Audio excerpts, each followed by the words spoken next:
As the current shutdown tops the 35-day record of Trump's first administration, the impact on the federal workforce continues to grow. The administration has signaled it may withhold back pay from furloughed workers and proceed with mass reductions in force despite clear legal protections. Federal News Network's Eric White spoke with attorney Heidi Burakiewicz to break down the Anti-Deficiency Act amendments, ongoing litigation in California courts, and what federal employees facing RIF notices need to know about their rights and legal recourse.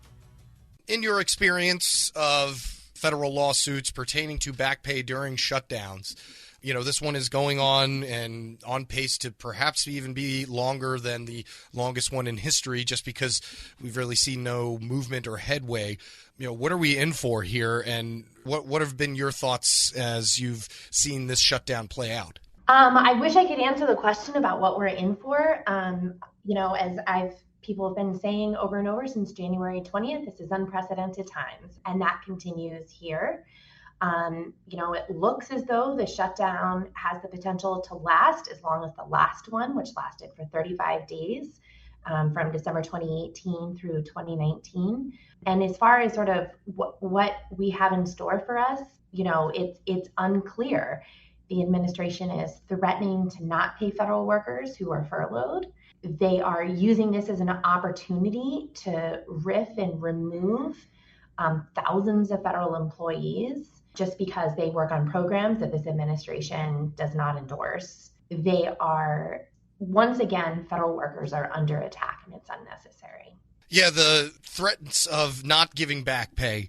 I was curious on what effect that could potentially have for any future litigation. We've heard the president's tweets mentioned in several federal workforce-related lawsuits that are currently ongoing between, federal employee unions and things of that nature. Could that be invoked when someone like yourself or a class action lawsuit in the future going for back pay during this shutdown? What effect does that have on it, or does it not have an effect at all? Am I overthinking it?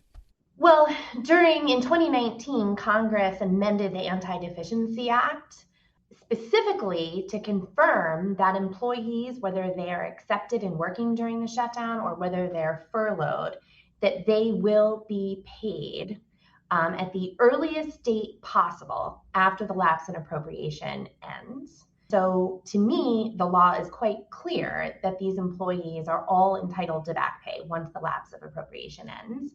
So we'll have to wait and see if the Trump administration actually follows through with its threats to not pay those workers who have been furloughed. And then, of course, I envision that there'll be legal action that will be taken if that is to take place. Okay. And so on that notice, like I said, would the Anti-Deficiency Act be the main focal point of an argument for any future lawsuit, since, the administration seems to have just ignored it and, including taking it down from certain websites and everything else? I'm just wondering what any possible defense could be if the law is the law. Is it just a matter of trying to wait these folks out and hope that, not as many will come forward looking for back pay? I'm not sure what this administration thinks the defense would be. The law, as I said, it's pretty clear to me that federal employees are guaranteed pay as soon as possible after the lapse in appropriation ends. I can't speak for this administration and why they would choose not to follow that clear-cut law. Gotcha. All right. We're speaking with Heidi Burakiewicz. She's a partner with Burakiewicz and DePriest. On the reductions in force, that is something that is also unprecedented.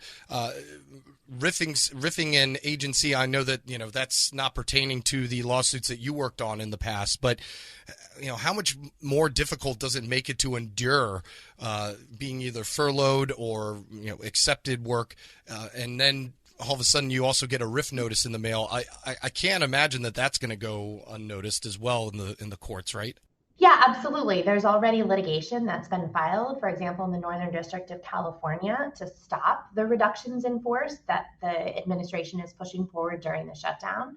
AFGE and the democracy groups, Democracy Defenders, Democracy Forward, are at the forefront of that, as they have been with so much, to protect workers, federal workers.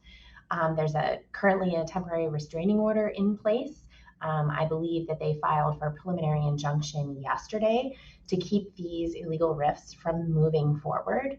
And I just can't emphasize, there was an article, we'll get the quote not right, but there was an article in the Washington Post several months ago talking about how the administration purposely wanted to basically torture the federal workforce.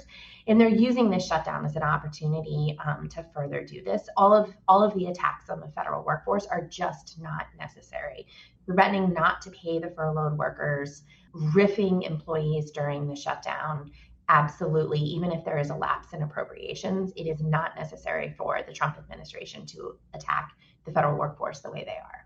Any suggestions for, employees that are going to be looking to enact their right to go to court after all this is said and done?